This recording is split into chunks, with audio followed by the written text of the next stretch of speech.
Let 1x and x square be the solution of a second order linear non-homogeneous differential equation on the minus 1 less than x less than 1, then its general solution involving arbitrary constants c1 and c2 can be written as।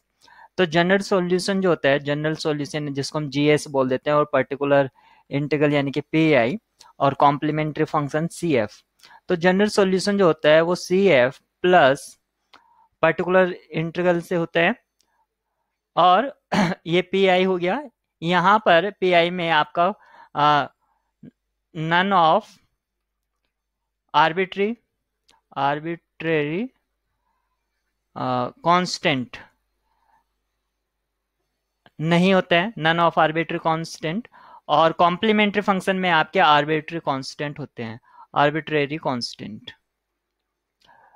तो यहाँ पर आप ध्यान दीजिए, यहाँ पर अगर 1x और x स्क्वायर किसी डिफरेंशियल इक्वेशन का अगर सॉल्यूशन है, तो यहाँ पर इसका लीनियर कॉम्बिनेशन भी सॉल्यूशन होगा। तो यहाँ पर अगर मैं इनका लीनियर कॉम्बिनेशन लूंगा, जैसे एक्स स्क्वायर एक्स और 1 का, तो ये होगा मेरा जनरल सॉल्यूशन। इसके लीनियर कॉम्बिनेशन से जो आएगा वो मेरा जनरल सॉल्यूशन आएगा। अब जनरल सॉल्यूशन जो है आप यहाँ पर फोकस कीजिए, ये क्या है, ये कांस्टेंट टर्म है।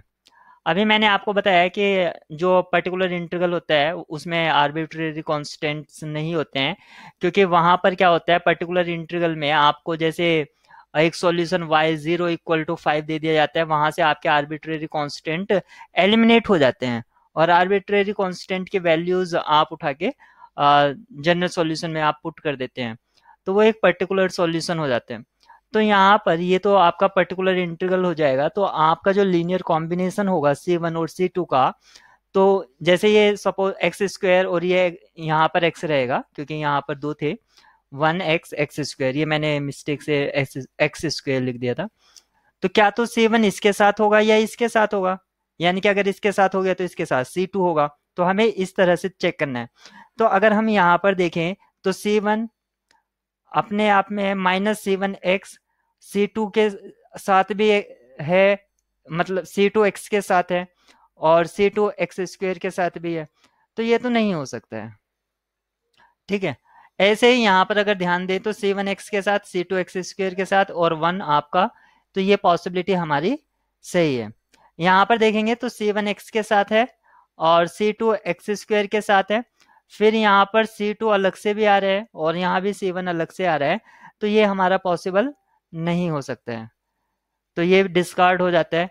और एक इस तरह से अगर हम ध्यान दें, जो आपके C1 और C2 लिए गए हैं उसका लीनियर कॉम्बिनेशन जो लिया गया है, ये तो पर्टिकुलर उसके साथ ले लिया गया है, पर्टिकुलर इंटीग्रल के, जबकि हमारे जो आर्बिट्रेरी कांस्टेंट होते हैं वो कॉम्प्लीमेंट्री फंक्शन में होते हैं, और इसका जो कॉम्प्लीमेंट्री फंक्शन होगा वो इन टर्म्स ऑफ एक्स होगा।